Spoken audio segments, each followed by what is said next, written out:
Yeah, hi chaps. I thought I'd just do a quick video on the different types of cameras I use on the ATEM that you see in some of the videos. Well, pretty much all the videos on my channel here have been filmed using one of these cameras here. And so what I wanted to do is just talk to you about the different types of cameras I use and my experience of them, and the brackets, the mounts and things, and where I place the camera, what works and what doesn't work. And I'll talk a little bit about the AiM SmartyCam as well, which I was considering getting, but I'm not any longer, and I'll explain why that is.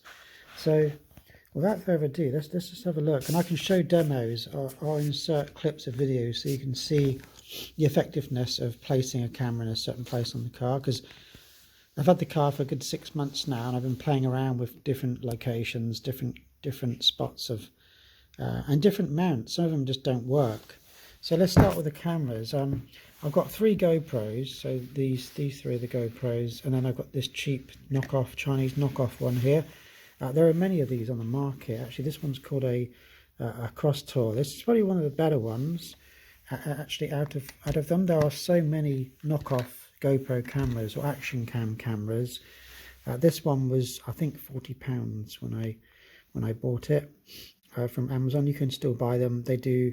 This one's 4K, but the cool thing about this camera is it has a removable battery which lasts about the same sort of time as a typical GoPro, which is about an hour and 10 minutes of record time. I'll show a clip of what this looks like.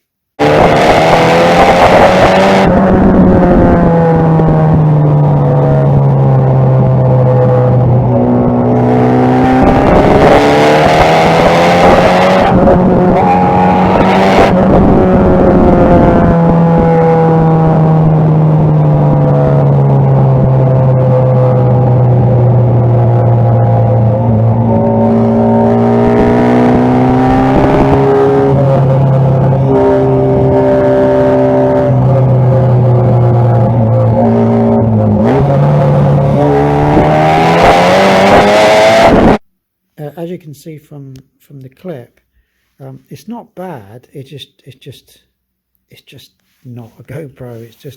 It doesn't have the stabilization the GoPro does, the hyper stabilization software baked into it, and the audio on it is absolutely rubbish. It's actually the worst part of the camera. The audio is just terrible, and I don't know if there's a way of having an external microphone on this. But if you're going to use this camera, it's really good for just if you're worried about someone stealing your camera, or you're parking the car up like I do when I get footage. You can stick one of these on. If someone nicks it, so what? It's just £40. I haven't actually had anyone nick a camera yet, which is good. So that's that one. Cheap and cheerful. If you want a better quality camera, though, avoid these. I mean, you've seen from the clips.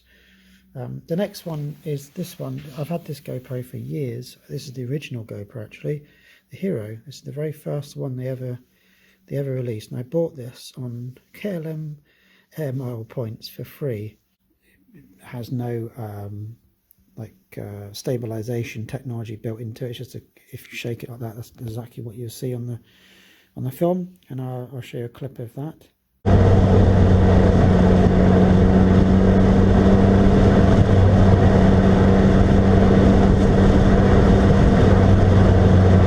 As you can see on that clip, it's pretty erratic, but you place it in another spot, like I've placed in the engine bay,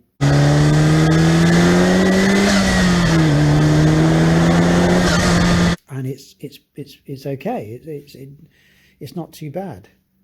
I've also placed it on the airbox.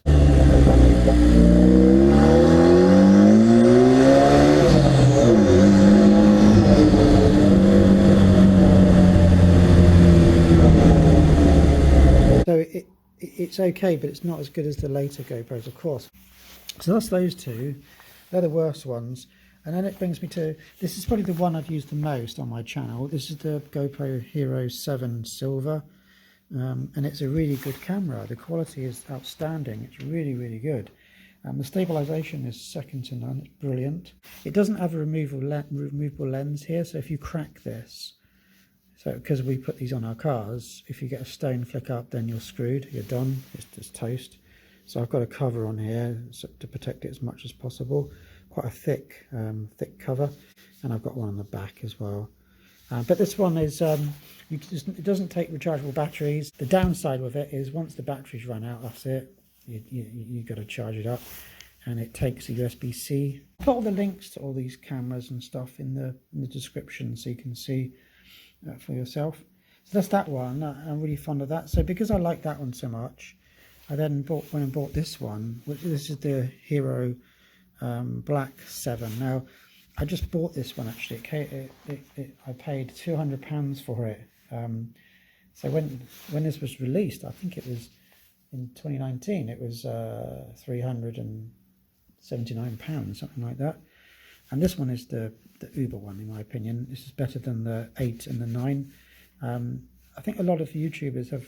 I won't go into review. This is not a video about reviewing GoPro, but there's plenty of videos that do that. But I think for what we use them for on our cars on track, this is a better camera because it has this removable lens here. So if you break this lens, you can buy this replacement for about £20. But this one does have removable batteries, so it's very suitable for a track car. So when you're at the track, when you run out of battery, you can just put a new battery in. The other thing to bear in mind is no GoPro, at least from my knowledge, you can't charge while you're recording. So there's no way of just plugging it in and charging it up while it records like you could a SmartyCam, an AiM SmartyCam, for example. And then I've got this thing, an accessory. This just stops a lot of the wind noise.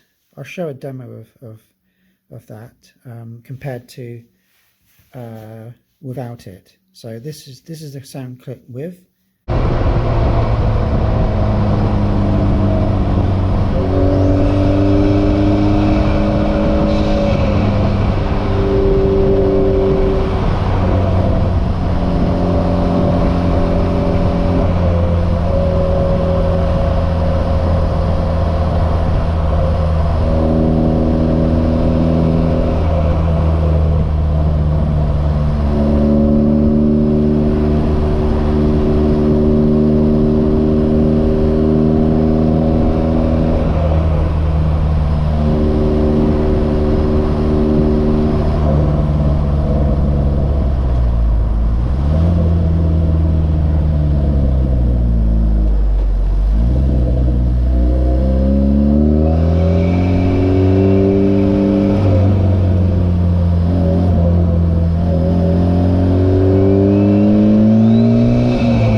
And now this is a sound clip without.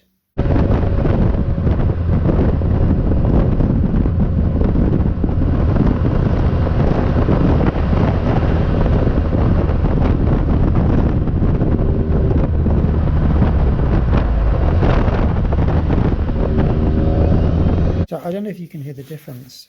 There is a subtle difference there, and it has made an improvement. So basically that's the 4 cameras I got so far. I will be getting some more because you can never have too many cameras, and you can dot them all over the car. Now in terms of mounts, I don't really like these stick-on mounts just because I think they're ugly as hell. On a car like the Atom, which is a beautiful looking machine, if you, some people stick them here like that to show it to shine on the passenger, but look how awful that looks now with that stuck there like that. If you're going to use these to stick on your car, then make sure you use the proper GoPro ones because they come with the 3M VHB tape. If you do stick this on, it just comes off really cleanly. So if I stuck it on here and left it on there for, I don't know, a few months, if I took it off, it won't leave a horrible mess behind, because this has to be repainted if it leaves a mess. So I've stuck these on before. So this is the next section of this video is about mounting, right? So we talked a little bit about the cameras, and I will get to the SmartyCam in a bit. What I did do when I first got the car, and you'll see lots of my videos, pretty much all of them actually, with exception to a couple new ones. I had a mount here. I had it right behind the driver's head, so right here underneath the airbox, and it seemed to have worked to a certain extent. But what happens is, at speed, I found that the camera wobbles. I can show you a clip on track of this.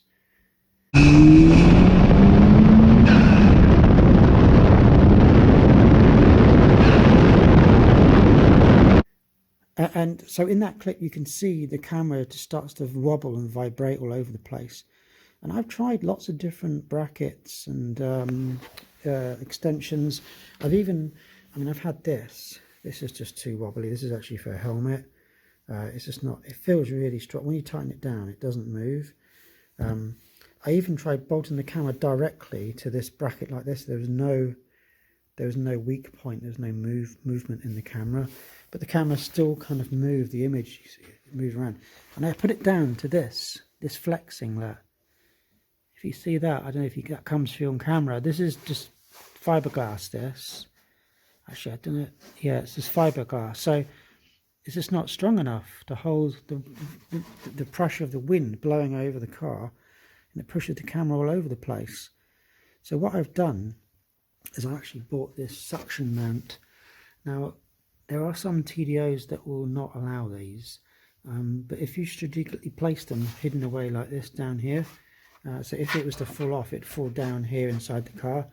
I think they're usually okay with this. It's when you have them mounted outside, and I'll show you, I've got another one there. They won't like that, and to be honest, I wouldn't be comfortable driving around track with that on like that. It's so strong. It doesn't flop around like it does when it's mounted here. And I did remove that tape. You can see there's no mess behind it. It just came off. That 3M pad, just the GoPro official one, just came off.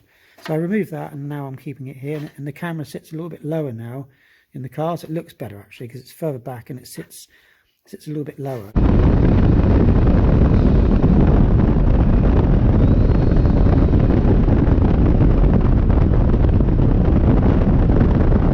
Those suction mounts, if I go around the other side, you really want to, if you're going to buy these, buy the GoPro official ones. Don't buy the cheap knockoff ones, which are like 10 quid. These are not cheap. They're £38 on Amazon.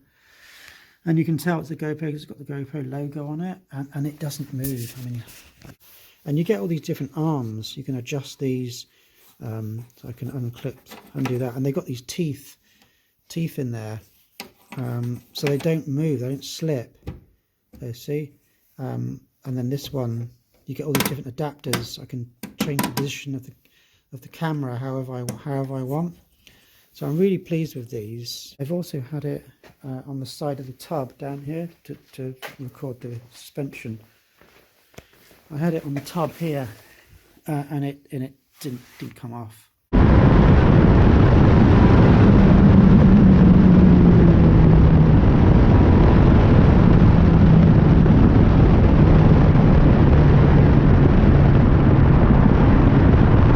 They're awesome, I have to say. And the next one I'm going to get is, I'll put it here so it's facing the passenger, so when I take passengers out I can film them, their reactions, which is quite funny. And also I've stuck it down on the wheel arches, but I haven't driven the car with them on yet. So you can put them anywhere really. The other one that I've got, you'll see that there's I do a lot of rear view filming actually, because it's quite fun to do the rear view. You get to hear the exhaust popping and stuff. And I bought this one. Now this one is an official GoPro one as well. It's actually a bicycle handlebar mount designed to go on bicycles, and it's really cool. It's got this long, I don't know if you can see in there. It's got this bolt here that you can just undo, and it's almost like a clamp. like a C clamp, and it just goes around. It's got a rubber.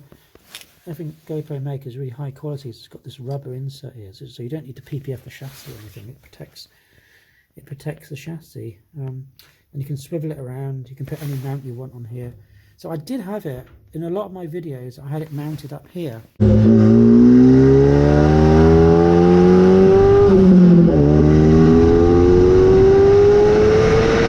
And you can see that the problem with that is you're actually, the exhaust is blocking a lot of the view, or some of the view. So when I mounted it here, you can see in this clip,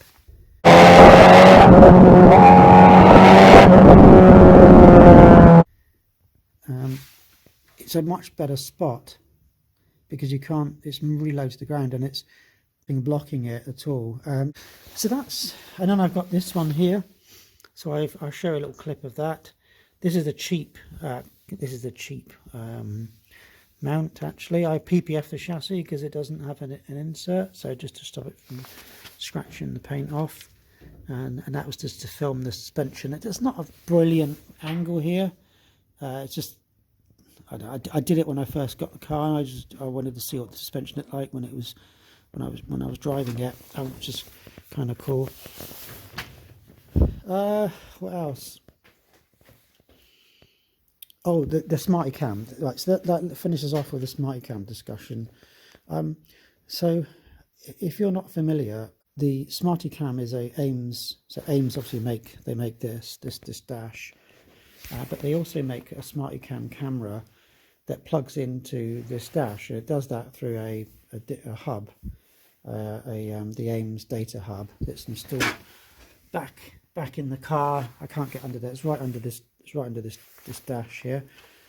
And if you want the SmartyCam, you just plug that SmartyCam into using the CAN basically into that data hub, and it's like a bullet camera. And normally, what you would do is position it up here somewhere. I think Air will mount it to the bottom of the airbox. They drill a hole for the wire, and they mount it to the bottom here, which is quite a cool spot. Because it's solid, this airbox doesn't move. If you mounted it here, like I said, you're going to have the same problem with this blowing around. So they've probably tested it. No doubt they have tested it. And the SmartyCam is really quite cool because it runs off power. When you plug it into that box, the data hub, it has a continuous stream of power. So you never run out of power. And by definition, it will overlay all your data. So your accelerator, it basically plugs into it takes all the data from the ECU, so you'll have all the sensors that are programmed for the car. You'll be able to overlay them on your video itself just by using Race Studio 3, and it's really easy to use. The biggest downside, and the reason I won't get it yet, is it's a 1080p camera. And that's the biggest problem. It doesn't have hyper stabilization technology built into it either. So it's a camera that costs £1,000, and yet it doesn't have stabilization, and it doesn't have 4K. It's probably equivalent to this camera here, and this is 7 years old. And for that reason, I just cannot justify £1,000 for a camera that just doesn't have 4K and doesn't have stabilization. So I like the GoPro idea, so that because I can just place the cameras all over the car in different spots, and it's up to you. You can place them on these cars. You could put one on the wishbone. It'd be quite cool here. On the wishbone here, when the suspension going up and down, because I don't know. It's endless where you can place the cameras to get different angles. So yeah, that's it. I know it's droned on a bit, but I hope you found this useful, and the examples I've given in the videos and stuff. So yeah, until the next one, cheers.